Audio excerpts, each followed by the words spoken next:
नमस्कार शार्क्स। नमस्कार। मेरा नाम मानिक सहगल है और मैं को फाउंडर हूँ रासा का। हम सभी का कोई ना कोई एक फेवरेट स्ट्रीट फूड वेंडर होता है जो हमें बेहद पसंद होता है। या तो उसका खाना हमारे को बहुत टेस्टी लगता है या हमारी बहुत सारी यादें उससे जुड़ी हुई होती है। पॉइंट यहाँ पे ये है कि इंडिया में स्ट्रीट फूड बेहद पॉपुलर है, बट उसको बनाने वालों को बहुत सारी बिजनेस प्रॉब्लम्स को फेस करना पड़ता है। तो हमने क्या करा, हमने मार्च के महीने में लॉन्च किया रासा। हमने इन लोगों से बहुत बातें करी और आइडेंटिफाई की 5 मेजर प्रॉब्लम्स। पहले, इनका अपना कोई बहुत बड़ा ब्रांड नेम नहीं होता है, ये स्टैंड अलोन काम करते हैं। इनका नाम तो होता है बट पहचान नहीं होती है। तो रासा करता क्या है?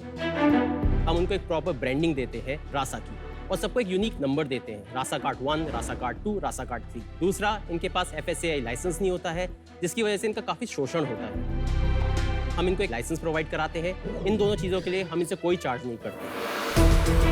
तीसरा, जोमेटो या स्विगी पे कैसे ऑनबोर्ड होना है इनको नहीं पता होता है। हम इनको ऑनबोर्ड करते हैं। सारा बैकएंड का काम हम देखते हैं, जैसे कि फोटोज क्लिक करना, मेन्यू डिज़ाइन करना, प्राइसिंग स्ट्रेटजीज यूज़ करना, एक्सेट्रा। चौथा, इनके 1 से 2 घंटे रोज खराब होते हैं क्योंकि ये ग्रोसरी खरीदते हैं। हम चाहते हैं जो इनके 1 से 2 घंटे खराब होते हैं वो ये अपने ऑफलाइन बिजनेस में लगाएं और बढ़ाएं उसको। और हम इनको सबसे बेस्ट क्वालिटी की ग्रोसरी देंगे एट बेस्ट प्राइसेस इनके डोर स्टेप पे। और पांचवा, प्रॉपर ट्रेनिंग नहीं होने की वजह से इनका बिजनेस स्टक हो जाता है या आगे ग्रो नहीं कर पाते। हम चाहते हैं कि इनको शेफ्स के साथ ट्रेनिंग कराएं, इनको माइक्रो क्रेडिट कंपनीज के साथ टाई अप कराएं और आने वाले टाइम में खुद अपनी एक होम डिलीवरी सर्विस स्टार्ट कर सकें। शार्क्स, मेरा सपना है कि एक पूरा इकोसिस्टम में डेवलप कर सकूं पूरी unorganised street food vendor industry के लिए। ये लगभग 3.5 लाख करोड़ की इंडस्ट्री है सालाना और रोज का 1000 करोड़ का बिजनेस ये पैदा करते हैं कश्मीर से लेकर कन्याकुमारी तक। मेरा एक विजन अपना है, अगले 3 साल में 10 लाख स्ट्रीट फूड वेंडर्स को जोड़ूं और इनकी इनकम को 3 गुना बढ़ाऊं। शार्क्स, आज मेरा आपसे आस्क है 50 लाख रुपए 5% स्टेक के लिए। Welcome to shark tank. Thank you. बहुत बढ़िया प्रेजेंटेशन थी, बहुत स्मार्ट भी लग रहे हैं आप। Thank you. मानिक सहगल जी, आप अपना थोड़ा सा जर्नी बताएंगे लाइफ का। ये आइडिया पहले कैसे स्ट्राइक किया, उससे पहले आपका बैकग्राउंड क्या है, कहाँ से आप आते हैं, थोड़ा सुनना चाहेंगे आप क्या? सो मैं दिल्ली में बॉर्न एंड ब्रॉट अप हुआ हूँ। I am a Delhi 6 boy और मैंने MBA किया है टाइम स्कूल ऑफ मार्केटिंग से। उसके बाद मैंने 15 साल अपने एडवर्टाइजिंग में स्पेंड करे as a strategic planner. And पिछले साल मैंने जॉब छोड़ी। मुझे एक आइडिया ये आया क्योंकि उस टाइम पे क्या था, जनरली लॉकडाउन था, हम आसपास ही अपने दोस्तों के यारों के साथ घूमते थे, स्ट्रीट फूड का ज़्यादा उस समय चलन था। सडनली आई रियलाइज कि हाँ, यहाँ पे एक अपॉर्चुनिटी हो सकती है। And definitely since I am been a खुद स्ट्रेटेजिक मैनेजर, मैंने काफ़ी स्टडी करी। इन लोगों को मैं मैकडॉनल्ड्स को बुलाता था, आमने सामने रिसर्च करते थे, प्रॉब्लम्स डिस्कस करते थे इनकी। उसके बाद मुझे लगा कि हाँ, इसमें मेरिट है। 90% of these vendors are earning between 25,000 to 75,000 rupees. 25%. ये दिल्ली से NCR में। Smaller players. आप कैसे पैसे कमाते हैं? सपोज करो 50 रुपए के छोले कुलचे मिलते हैं, हम उसको 100 रुपए करते हैं। अब उसमें से 30% जोमेटो की कमीशन होती है, 20 रुपए हम रखते हैं और 50 रुपए इनको देते हैं। इनका साफ मैंडेट ये है कि भैया आप जो भी करना आप करो, मेरे को उतने पैसे चाहिए। लेकिन आपने कहा आपका मिशन है इनका आमदनी 3 गुना करना, लेकिन आप तो उतना ही दे रहे हो। नहीं, पर इनकी सेल बढ़ गई ना, सेल बढ़ा दी। सेल बढ़ा रहे हैं। तो सेल बढ़ाना, ये Zomato Swiggy is just a very small component of the entire business. Please understand, सारा अपलोड, सारा ऑनबोर्ड, सारा सब मेरे ब्रांड नेम्स के नाम से होता है, सब पीछे मैं ही करता हूँ। जो पैसे भी आते हैं वो मेरे अकाउंट में आते पर हैं। वो सीख गए एक बार, तो शुरू में ऑब्वियसली आपके पास आ रहा है पैसा वो, बट इवेंचुअली उसको समझ में आ गया, वो डायरेक्ट करेगा ना उसके बाद। मैं सोच रहा था कि सर्विसेज में शायद पैसा बना पाएंगे, यहाँ पर भी पैसा बनता हो लॉन्ग टर्म पे मेरे समझ में नहीं आता। कभी कभी ये हमारी कॉर्पोरेशन वगैरह जो होते हैं, ये लोग इन लोगों को बहुत तंग करते हैं। यस, करते हैं। नगर निगम वाले आते हैं, ठेले भी तोड़ देते हैं, तो ठेले लेके भागना पड़ता है, फिर खाना बच जाता है, फिर नुकसान हो जाता है। अभी लॉकडाउन में तोड़ दी थी रेडी, तंदूर टेबल सारा कुछ तोड़ दिया था। 35,000 रुपए का खर्चा आया था, उधार ले लेके गुजारा करा। नुकसान तो हमारा है, पर दिल हमारा दुखता है कि हमारे बच्चे उस दिन भूखे रहे।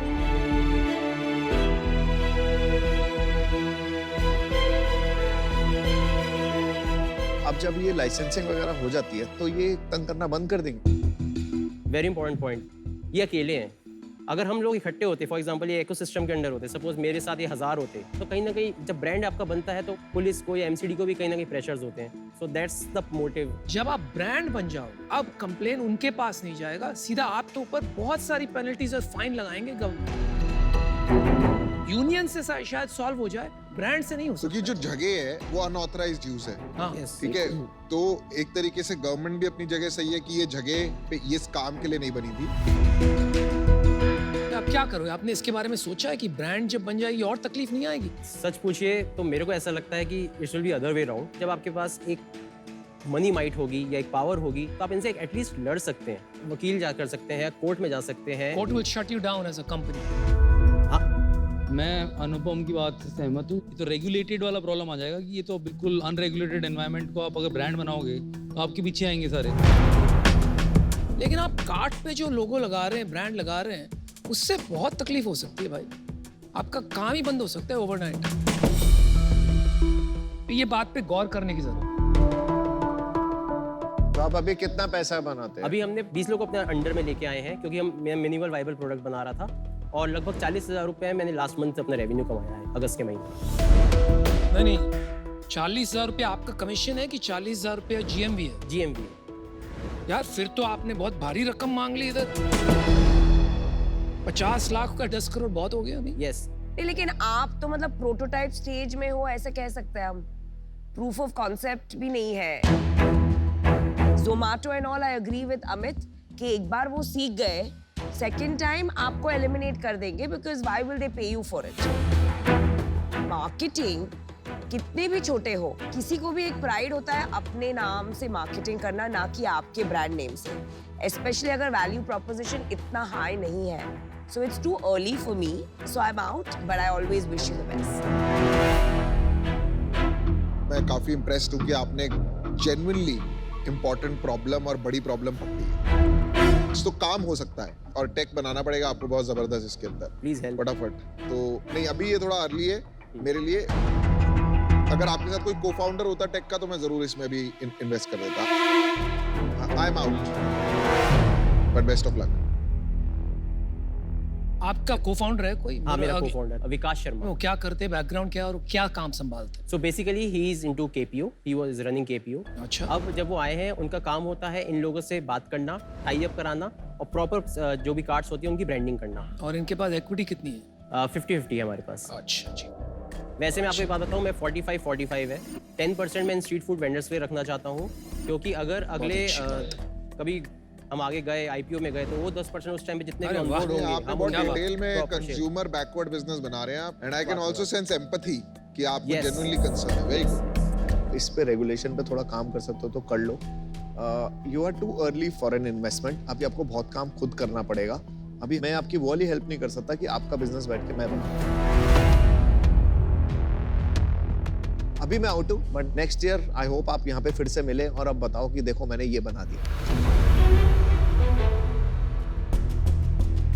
मेरे को बस एक ही चीज़ से इशू हो रहा है, अदरवाइज मैं आज इन्वेस्ट करता था क्योंकि आपका इम्पैक्ट बहुत हाई है। मैं कॉस्ट पे भी इन्वेस्ट करता हूँ, तो यहाँ पर कॉस्ट बहुत बढ़िया लगा, बट रेगुलेटेड नहीं है, इसलिए मैं उसके साथ नहीं एसोसिएट हो पाऊंगा जहाँ पर रेगुलेटरी रिस्क होती है। इसलिए आज मैं केवल इसी रीजन से आऊँ। रेगुलेटरी का खैर मतलब क्या इलीगल है, बिकॉज मैंने ऐसे बोला कि चलिए ये सब गवर्नमेंट छोड़िए मानिक भाई, सब आपको बोल रहे हैं अगले साल आइए, अगले साल आइए।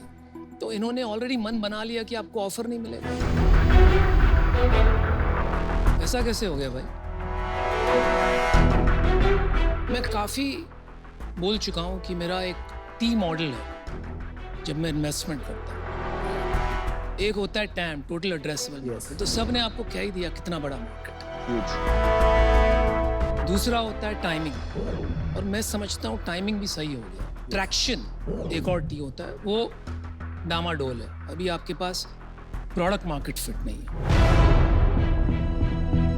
टैक्स एंड रेगुलेशन वो एक बहुत बड़ा इश्यू। टेक रेट आपका ठीक है, क्या हो सकता है वो भी देख लेंगे हम आगे, राइट? तो 2-3 T's आपके चेक ऑफ होते हैं, बाकी T's चेक ऑफ नहीं होते क्योंकि आप प्री प्रोडक्ट मार्केट फिट है। लेकिन आपने कहा 10% आप रखना चाहते हो ये हॉकर्स के लिए, जो बहुत अच्छी लगी मुझे। तो मैं आपको एक का ऑफर दूंगा और वो एक ही ऑफर है, और मेरा एक कंडीशन भी है उसके साथ। आपको एक टेक को-फाउंडर लाना पड़ेगा और मैं आपकी मदद करूंगा। यस। और उसको इक्वल इक्विटी देनी पड़ेगी। और मैं आपको 50 लाख रुपए देता हूँ, लेकिन मैं 25% लूंगा। तो चौथे को फाउंडर तो हो गए। उस हिसाब से आप सोच लीजिए, जो हॉकर और वेंडर का डाइल्यूशन होगा तो चारों का होगा 10% वैल्यू, ठीक है। वो मैं भी करूंगा। इट्स ठीक अ है, वेरी गुड ऑफर। बहुत बढ़िया तो ऑफर। ये मेरा ऑफर है। तो please think about. Can I take 2 minutes if you don't mind? Please take, बहुत बढ़िया ऑफर दिया वैसे। Have you gone mad? Right? It's a It's a very good big market. business. He's so empathetic. Tech को founder आ जाएगा तो problem ही क्या है बिजनेस में? कुछ नहीं तो उसने 100 वेंडर को एग्रीगेट कर दिया ना, और स्विगी और जोमेटो पे धंधा बना लिया। ठीक,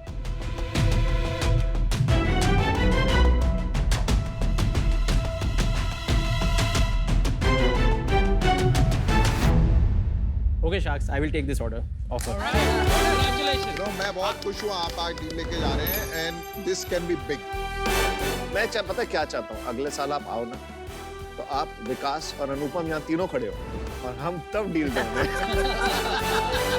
तब मजा आएगा। और alright, let's do it. Great. Thank you so much, sir. Thank you Manik ji. Thank you, everyone. Thank you. Best of luck. Good luck. All the best.